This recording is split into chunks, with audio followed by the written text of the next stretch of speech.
Hi guys, Bertha here from Homeowner DIY. In this video, I'm going to be replacing the anode in my water heater. Now, this will be the second time that I've done this. The first time that I did it, I made a quick tip of the week video, guys. Check out the description for that video. But the reason that I'm making a longer video on this replacement is because based on what I found, I think there's some details that we can go into to have a better idea on how to go about replacing and maintaining our water heater long term. So with that in mind, we'll look at our setup. So this will be the second time that I'm changing the anode on my water heater here. So you see December 2022.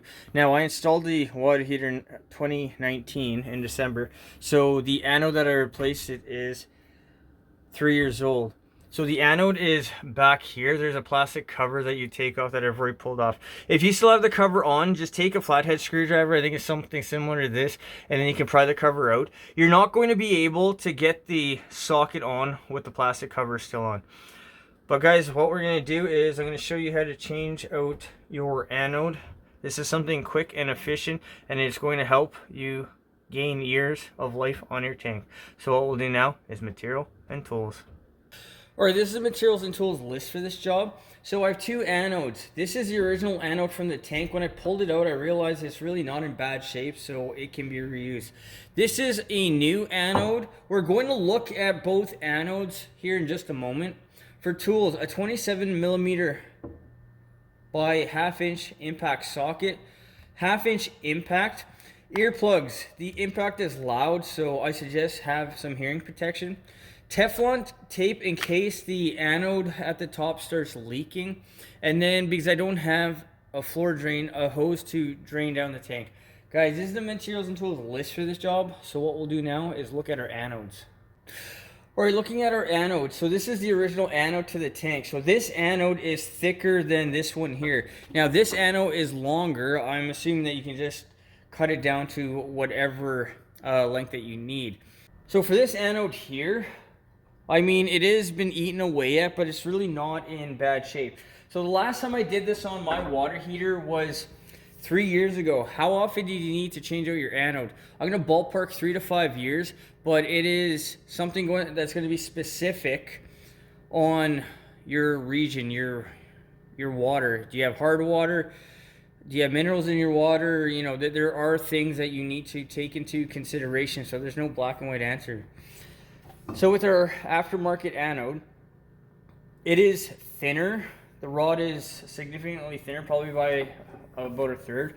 But what I'm going to do is on this job, since I put one of these anodes in after I removed the original, we'll see, at least in my region in the Pacific Northwest, what 3 years will do to an aftermarket anode. But the plan will be to change the aftermarket anode. I'm going to throw this one back in for another 2 years.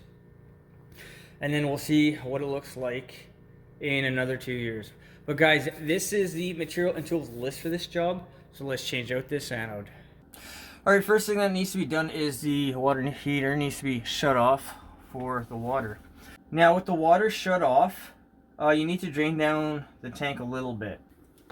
So with our anode at the very top, so it screws into the top portion here, we have our TMP over here. So what I'm going to do is I'm going to drain the tank down a little bit. I'm also going to flush at the same time because it just makes more sense to do two at the same time opposed to do it at two separate times. So with the tank shut off, what I'm going to do is I'm going to open the drain at the bottom of the tank. So here's the drain here.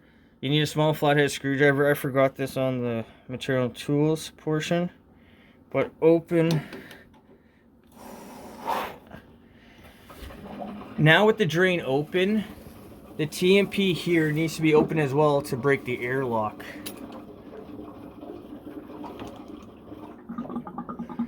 Alright, now this is allowing air to come in, so that's going to start to drain this down.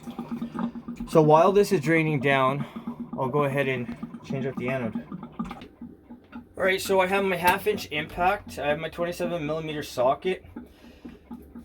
Now, because the tank is draining down, there won't be any water that's spurting out.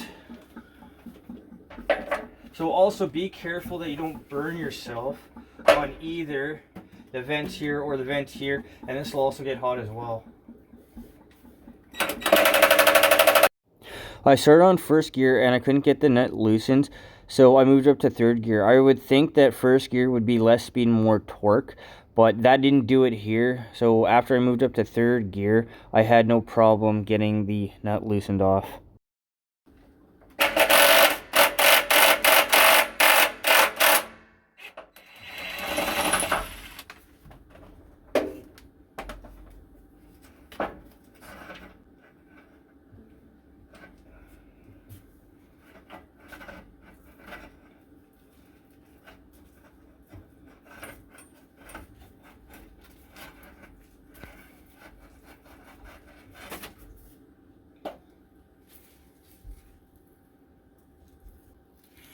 Alright, so this is the old anode.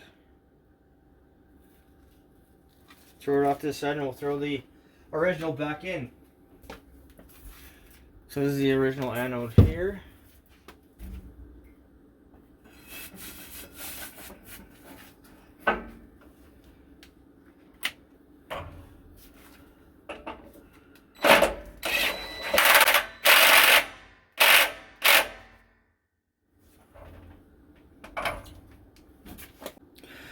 Alright, so I'm going to close the TMP, and then the water needs to be turned back on. Now, because the drain is still open, water is going to flow through the very bottom of the tank. So since I'm already here, I'm going to show you my method for a DIY power flush.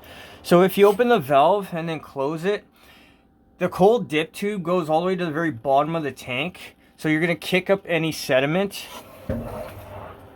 Open it for about 5, maybe 10 seconds. Close it again, and then any sediment that gets kicked up from the bottom of the tank will go out the drain. So you can do this for about a minute.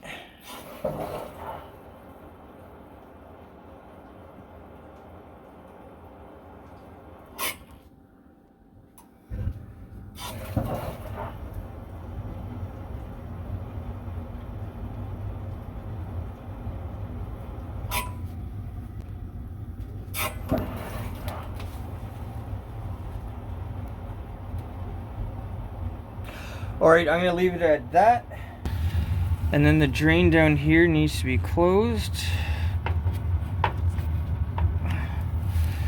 And now let the tank refill. Now one other thing. Once the tank has been refilled, that you don't hear water flowing through the cold anymore, make sure that nothing is leaking here. But assuming everything here is now fine, what we'll do is look at our anode. Alright, so this is our anode here. My educated guess, what you see here, this crusty white buildup, is calcium. That is my guess. Now, I'm under the impression that all of this buildup here is actually acting as an insulator or a barrier for the anode, which means if you scrape all this away, I think the anode should be in good shape. But what we're going to do is we're going to figure this out. So I have a steel bristle brush, a putty knife, and then some emery cloth. What I'm going to do is I'm going to scrape this away for the whole thing, and then we'll look at what this anode looks like underneath. If it's in good condition, then it's reusable. Now again, this anode is 3 years old. But if it's caked up with calcium or deposits or something, it's not doing its job anymore, and that defeats the purpose of the anode. So what I'm going to do is I'm going to go ahead, clean all of this off, and then we'll come back once that's all done. Alright, so this is the anode here. I mean, I cleaned it off. You got some pitting here. But overall, I mean, I would say what's missing here, this is the worst part here. But with the little minor pitting, maybe 15% of the anode is gone. In my opinion, this thing is, once again, it's reusable. Now, it's just going to continue to deteriorate, which is the actual purpose of the anode. But just because your anode is all caked up with what I believe calcium buildup doesn't mean that you can't just take this thing out. It took me not even 5 minutes with the few tools I have here to clean this off, but I think this anode can be used again for maybe another 3 years, and then that'll be the end of its life. So this is something that is new for me. I hope this helps you guys out a little bit, at least when it comes to replacing your anode. The original is thicker than this one, and it's in similar condition after 3 years. But guys, with that in mind, what we'll do now is an overview of this job. Alright guys, so that concludes this job. So replacing an anode is a relatively straightforward job as long as you have the socket and a 1/2 inch impact. You're not going to be able to use a breaker bar. I tried this and the whole tank will want to move around, so make sure that you use a 1/2 inch impact. But otherwise, it's a relatively straightforward job to do.